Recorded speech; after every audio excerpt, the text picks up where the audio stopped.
show you how you can download and install Photoshop AI. It's one of the most hype AI tools out there. Midjourney, DALL-E, Stable Diffusion, they're all great, but Photoshop AI can be used in a different way, and it does it extremely well. It definitely has its uses, and I think it's going to get better and better. I'm also going to show you the best use cases for Photoshop AI. There's just some really good things you could do with it that could be very useful for your business or yourself personally. If you're interested in getting 7 fresh out the womb AI tools, 3 of the most hype current AI stories sent to your inbox every Tuesday. I have a free newsletter that I do all this for you. Go to the description and sign up for my Meta Toolbox newsletter, and I'll keep you up to date with everything AI. It's a free newsletter, and it's a great way to stay ahead of everybody else in the AI game. So first, let's install the Photoshop beta. It's free. Photoshop itself is paid, but they're allowing people to use the AI beta free right now. I have a feeling that's not going to last. So just go to Google, type in Photoshop beta, click this link here, and it'll take you to this page. At the top right, you'll see the button install.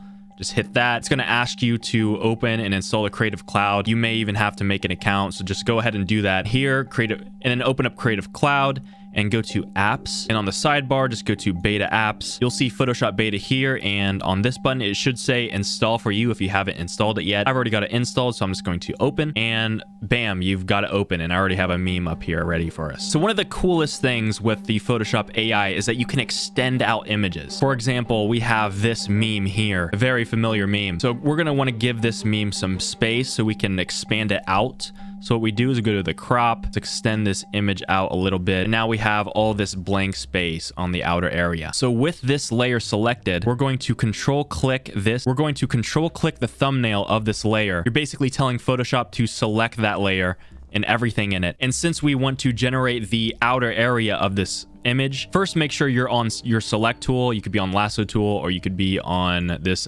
rectangular tool, and then right click anywhere on your layer and select inverse. So now you've selected the empty space. Now at the bottom, you're going to see generative fill. Just click that, and it's going to say describe what you'd like to generate, or feel free to leave this blank. We're just going to leave it blank because it's already going to know what to do. And we just hit generate, and let's see what this comes up with. And there we go, it's filled it out. But you might notice some lines here, which means we need to go back and make a better selection. So you can hit Control Z to undo, select inverse again to select the meme, and then go up to the top, hit select, modify, and we're going to shrink this a few pixels. So go to contract. Let's shrink the selection by 5 pixels. So you can see here, it leaves a bit of wiggle room. So we're not going to have those lines. So then we're going to select inverse again, generative fill, leave it blank, and generate. And now we don't have those lines, but now our generated fill is a little bit wonky. But the AI knows that the first generation is not going to be great all the time. So it gives you some variations. If you go to the right, you'll see variations here, and you can just select, and this middle one is looking a little bit better. He's starting to look like a sock puppet for this Sith looking guy. And you could do the same thing for album covers. So here we have the Childish Gambino cover art. We're going to do the same thing we did last time for the meme, and this did a much better job. Like, this looks legit here. We have a few variations that doesn't really change much. It's already done a really good job. Okay, this is going to be a fun one. We have one of Drake's albums here, and we don't have to be exact with this. I'm just going to take the rectangle select tool. I'm just going to select this and inverse that, and generative fill. And wow, this did a really good job. It even added some unique elements here. I don't know what this is. It's like a floating music festival in the background. He even generated some of the body here. So we went from this to that. Here's another really cool thing that you can do with the AI. This is one of my pictures here. I went really hard on my last year's Halloween costume and did a Photoshop with Brian. He's a really good photographer. If you guys are looking for a good photographer in the Chicago area, I'll leave his Instagram handle in the description. Let's say I want to remove this cigar. So we're going to take the lasso tool, and we're just going to select it loosely. Hit the generative fill, and here we're going to actually describe something. We're going to tell it to remove cigar. Generate, and bam, cigar is removed. It did a little bit of a weird job on my tongue here. It's a little bit blurry. So we can make a better selection. Just select the cigar a little bit better here. It doesn't have to be perfect.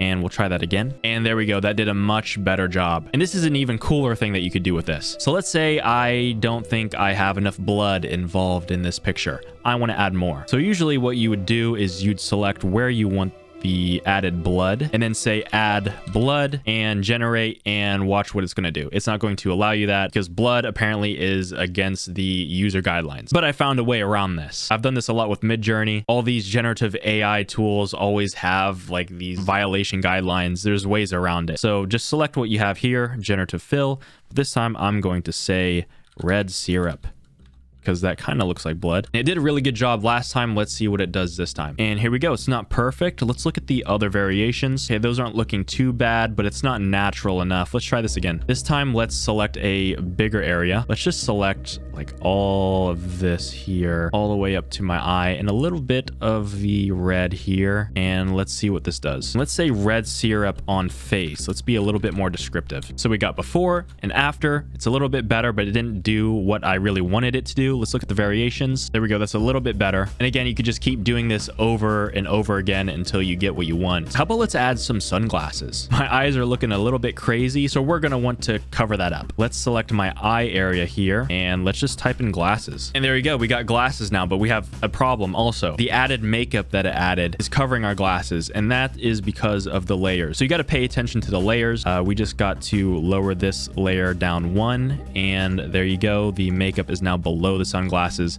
Let's see what kind of variations we have for the glasses.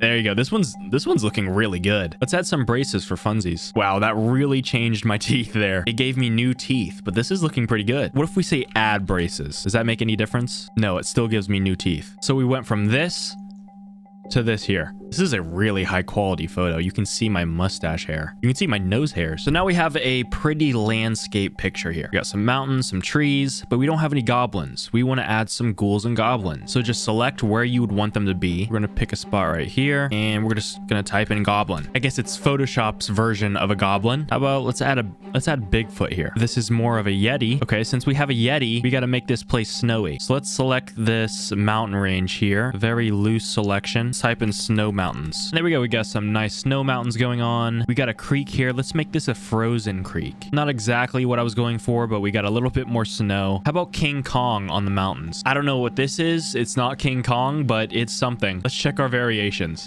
Okay. You know, it's going to take a little bit of work, but you get the point. I feel like we need a volcano in the background. So let's select this whole area here. Just type in volcano. This one almost looks a little bit cartoonish. Go through the variations. You can also go through the variations by clicking this arrow here on this bar. I want to have it erupting though. Let's do this again. Let's just select this. Now let's type in erupting volcano. Let's see if that makes a difference. There we go. That's a little bit better. We got some volcano smoke, maybe some lava flowing down from the mountain. Okay, I don't know what this is.